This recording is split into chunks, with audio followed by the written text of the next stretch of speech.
Bonjour à tous et bienvenue à cette séance. Mon nom est Michèle Glémaud, je serai l'animatrice de cette entrevue qui a pour but de vous faire découvrir l'Université de Montréal, son identité et la faculté Lettres, Langues et Culture de la FAS.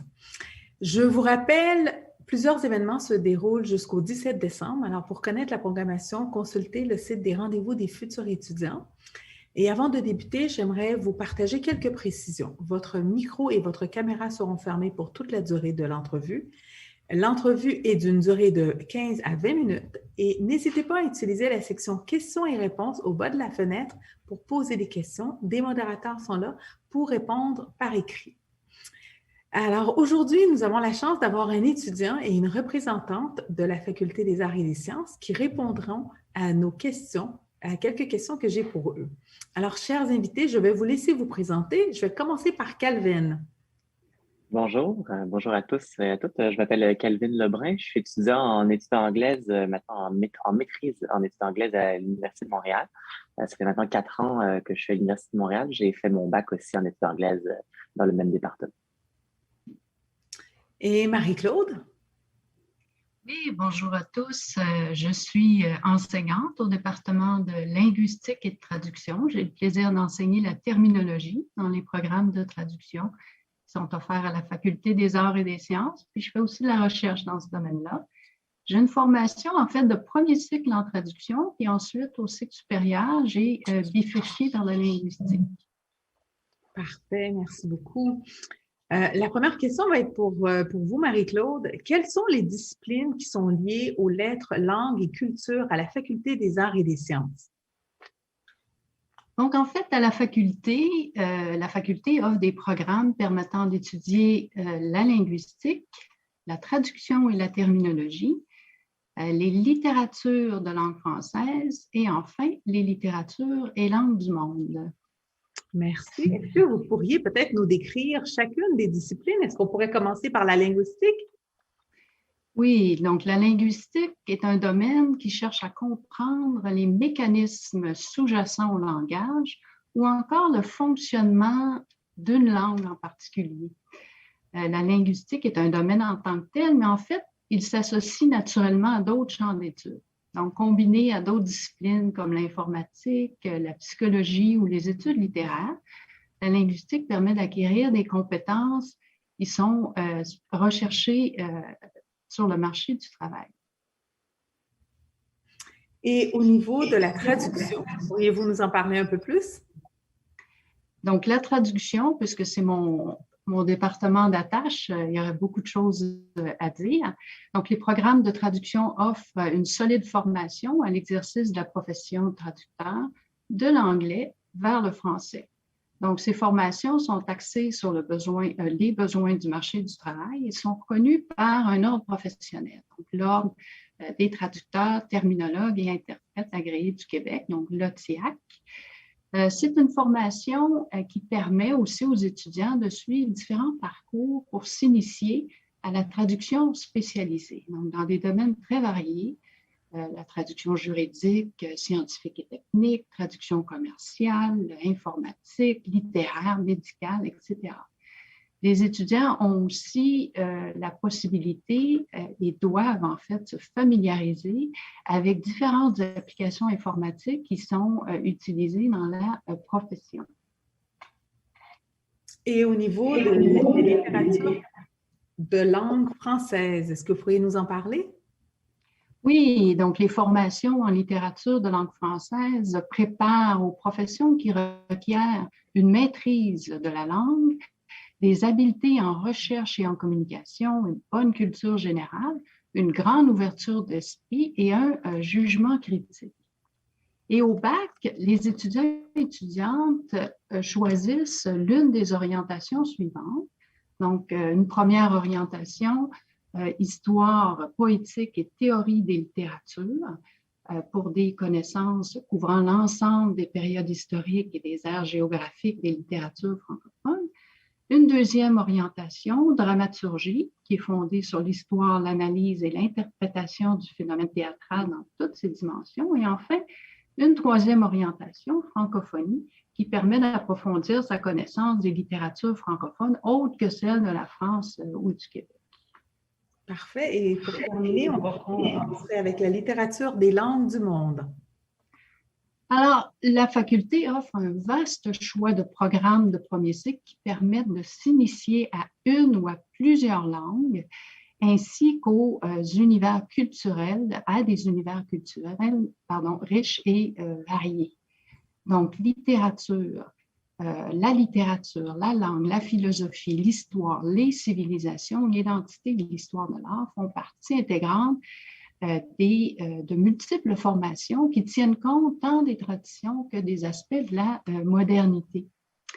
Alors, le département des littératures et de langues du monde comporte 5 sections. Donc, études allemandes, études anglaises, études hispaniques, littérature comparée et enfin, langue moderne, où on va se pencher sur par exemple, l'arabe, le catalan, l'italien, le portugais, le grec moderne ou le russe. Parfait. Merci beaucoup, Marie-Claude.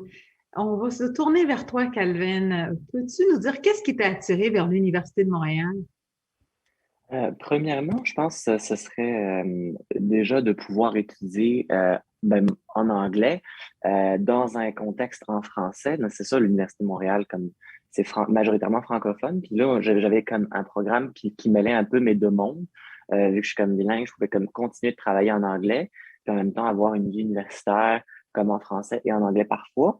Donc, c'est vraiment mon bon mix. Puis ensuite, il y avait le contexte universitaire. On a comme vraiment il y avait comme vraiment une bonne vie étudiante dans l'université.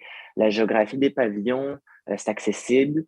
On peut vraiment vite communiquer. Le département de langue anglaise en soi est bien localisé dans le pavillon Lionel Groulx. C'est un petit département, mais c'est très comme agréable. On peut facilement communiquer avec les profs. Puis on a comme une bonne cohésion entre étudiants. Et aussi le choix de cours dans mon programme qui m'intéressait beaucoup. Quand j'ai commencé mon bac, il y avait quand même une bonne diversité de cours en cours à option puis obligatoire, bien sûr. Donc, c'est ça qui m'a quand même bien convaincu de choisir ce programme à l'Université de Montréal. Merci beaucoup, Calvin. Marie-Claude, selon vous, c'est quoi les qualités et les compétences que devrait posséder un étudiant pour entreprendre des études dans le domaine des lettres, langues et culture? Et en fait, les domaines dont on parle aujourd'hui sont très variés, mais ont tous leurs particularités. Mais je pense que ce qui s'appliquerait à tous ces domaines, si on parle de qualité recherchée, c'est une sorte d'équilibre entre la rigueur et la créativité. La rigueur s'impose dans des tâches d'analyse et d'interprétation, puis la créativité, elle intervient dans des tâches de production. Donc, pour donner des exemples un peu plus concrets, un traducteur doit faire preuve d'une grande rigueur lorsqu'il aborde un texte écrit par une autre personne et qu'il doit en saisir le sens, mais il est aussi appelé à déployer sa créativité lorsqu'il rend ce texte dans une autre langue. Un autre exemple, donc de la même manière, l'interprétation d'un texte littéraire écrit à notre époque ou écrit à une époque plus ancienne requiert une grande rigueur, mais la production d'un texte littéraire fait appel à beaucoup de créativité. Évidemment, selon le domaine choisi, d'autres qualités sont nécessaires, donc, et puis leur dosage va varier d'un domaine à l'autre. Donc, la curiosité intellectuelle est certainement l'une de ces qualités, l'esprit critique, l'esprit d'analyse et l'esprit de synthèse. Parfait. Et toi, de ton côté, Calvin, c'est quoi les compétences que tu as développées qui te sont utiles dans tes études et dans ta vie personnelle? Mais principalement, je pense ce serait d'avoir développé comme une vraie pensée analytique et critique face à que ce soit professionnel comme vous l'avez dit dans mon domaine d'études ou bien personnel dans ma vie commune face aux informations, à ma vie commune, tout ce qu'on peut rencontrer. J'ai développé quand même pas mal de capacités de recherche au sein de mon programme. Des connaissances accrues sur la langue anglaise, mais aussi sur tout ce qui peut porter sur multiples cultures, parce qu'à travers la littérature anglaise, On peut penser que c'est focusé sur la littérature comme de pays de culture anglophone, mais non, c'est vraiment tout ce qui va être écrit en anglais. Donc, parfois, on peut avoir vraiment des cultures un peu plus hors du commun et en apprendre encore plus sur ces mêmes cultures. On va aussi avoir développé des capacités de travailler de façon indépendante. On est tout de même soutenu par nos professeurs dans le département, mais c'est ça, on nous entraîne doucement et sûrement à savoir rechercher, analyser, développer de notre côté. Et enfin, je pense surtout dans l'organisation, la récapitulation d'informations, puis surtout de la communication. On peut maintenant, à un certain stade en études anglaises, participer puis apporter dans un échange de façon constructive et aussi de plus en plus facilement. Parfait, merci. Marie-Claude, pouvez-vous nous parler des actions qui seraient menées dans ces disciplines de votre faculté et qui ont un impact dans la société? Bien, en fait, il serait possible de donner beaucoup d'exemples. Donc, je vais en évoquer quelques-uns. D'abord, il y a des enseignants dans ces disciplines qui contribuent activement à la valorisation et au rayonnement des langues et des cultures. Donc, par exemple, au département de littérature et de langue moderne et au centre de langue. Donc, ces deux unités peuvent compter sur l'expertise de la professeure invitée Yvette Mollen pour enseigner la langue et la culture Innu. Par ses travaux, dont certains sont diffusés dans des ressources en ligne, Mme Mollen contribue également à la sauvegarde et à la valorisation de cette langue. Un autre exemple, en fait, plusieurs professeurs du département des littératures de langue française sont aussi des auteurs prolifiques. J'aimerais aussi donner peut-être un exemple d'impact qu'ont les étudiants, en fait, qui sont formés chez nous, l'impact sur la société. Donc, des étudiants formés en traduction et en terminologie, dont certains sont formés chez nous, sont recrutés par le Bureau de la traduction, donc au gouvernement fédéral, ou par l'Office québécois de la langue française, et contribuent ainsi concrètement à l'application des politiques linguistiques nationales. Donc, on parle qu'il s'agisse des deux langues officielles, donc d'une politique faisant de l'anglais et du français les deux langues officielles du Canada, ou une politique qui fait du français la seule langue officielle au Québec. Il y a certains professeurs aussi de notre département qui ont contribué ou qui contribuent aux travaux de l'Office, notamment comme membres du comité d'officialisation linguistique. Merci beaucoup. C'est très intéressant. On voit que c'est des gens qui jouent un rôle important dans la sauvegarde et dans la protection de nos langues et de la valorisation de nos langues officielles. Fait que c'est très intéressant et Dieu sait combien c'est important. Calvin, quelles sont les perspectives professionnelles dans ton domaine et également, ce serait quoi les environnements de travail où les gens qui ont une formation en études anglaises pourraient aspirer? En études anglaises, donc c'est ça, on voit généralement souvent la perspective de rester dans la littérature puis tout ça, mais non, c'est un peu plus vaste que ça. Donc forcément, on a la perspective de l'éducation qui est importante et intéressante aussi.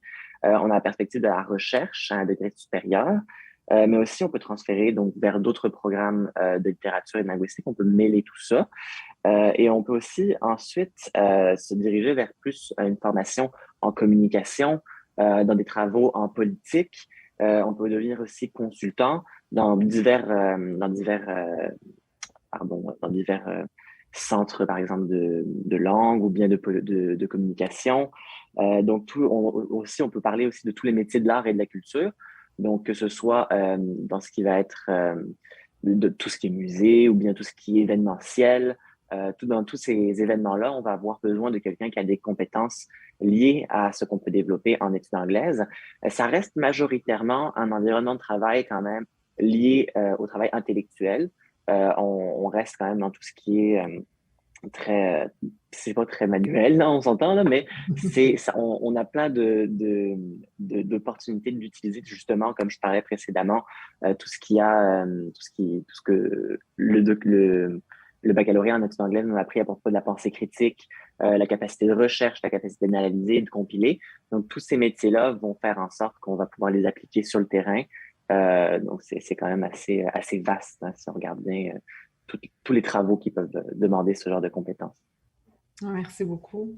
Et surtout, comme on le dit, c'est l'art de communiquer et dans un contexte où on est dans un pays bilingue, je pense que le fait de manier les deux langues est tout à fait une compétence clé au Canada, mais également ailleurs, j'imagine.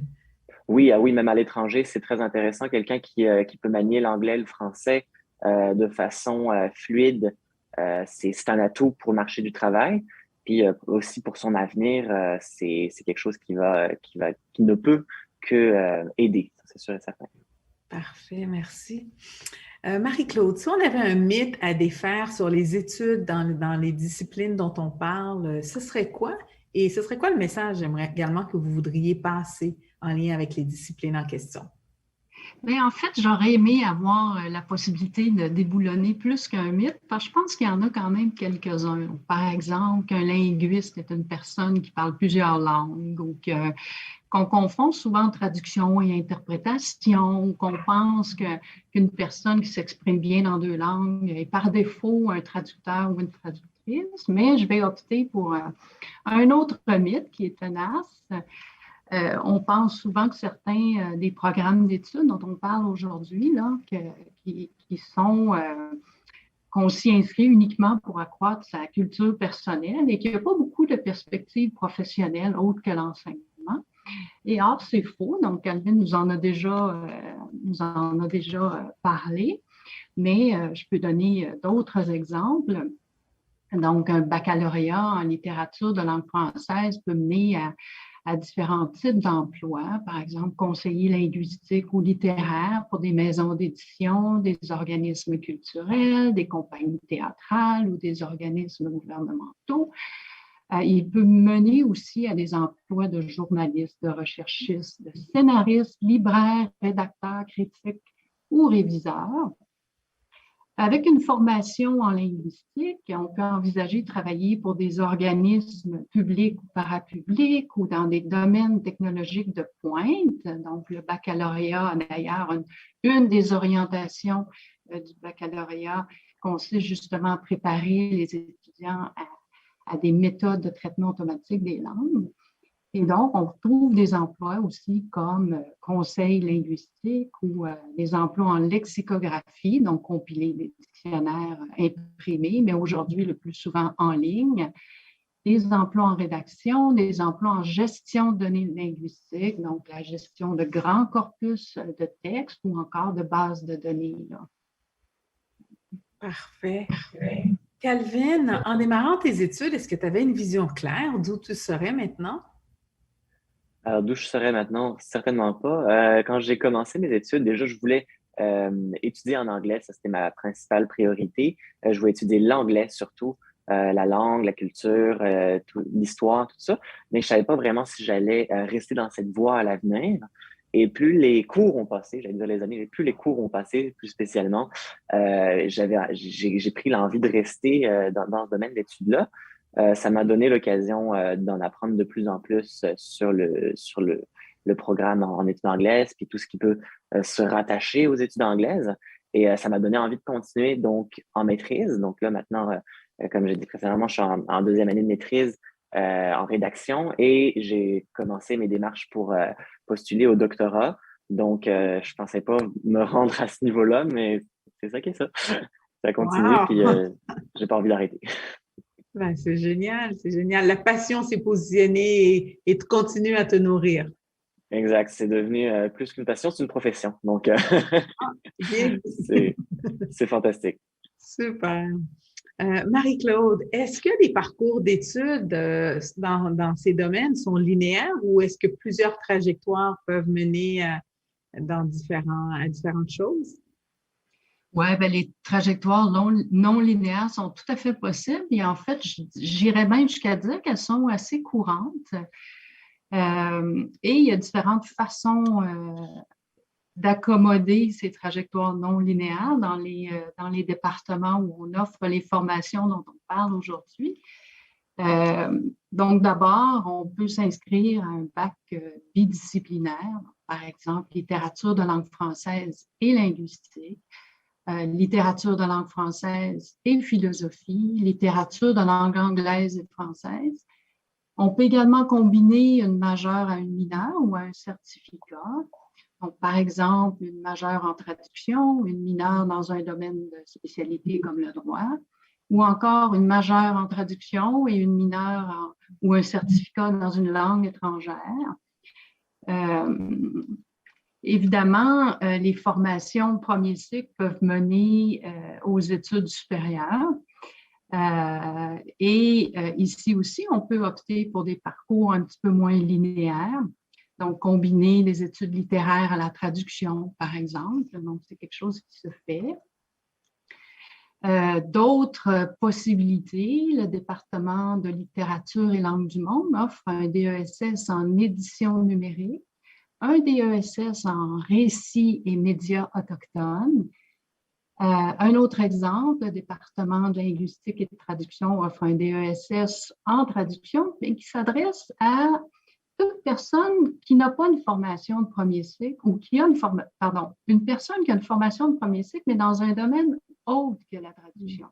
Donc, souvent, ce DESS, c'est un tremplin vers la maîtrise professionnelle. Donc, je pourrais multiplier les exemples comme ça, mais je vais simplement terminer en disant que dans tous les domaines, en fait, dans tous ces domaines-là, évidemment, on offre des formations en recherche au cycle supérieur, deuxième et troisième cycle.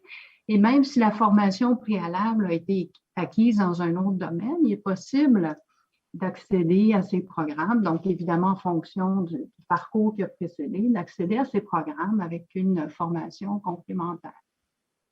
Merci beaucoup. Alors, on voit une diversité de trajectoires. Calvin, on va terminer l'entrevue avec toi. Qu'est-ce qu'on peut te souhaiter pour la suite de tes projets? On comprend que probablement que le doctorat, le PhD n'est pas très loin dans la perspective. Peux-tu nous en parler un peu? Pas très loin, effectivement. Ça s'en vient plus vite qu'on pense. Mais c'est ça, j'aimerais continuer toujours en études anglaises, mais au doctorat, dans les études de genre et études queer plus particulièrement. Donc, ce serait de continuer une thèse par la suite, après mes cours, bien sûr, de doctorat, pour focusser sur les survivants de camps de conversion homosexuelle au Canada, mais en Amérique du Nord particulièrement. Donc, c'est ça, c'est que à travers les études anglaises, j'ai appris aussi qu'on pouvait se focusser non seulement sur des affaires plus anciennes, mais aussi sur des choses de plus d'actualité, comme ce sujet-là.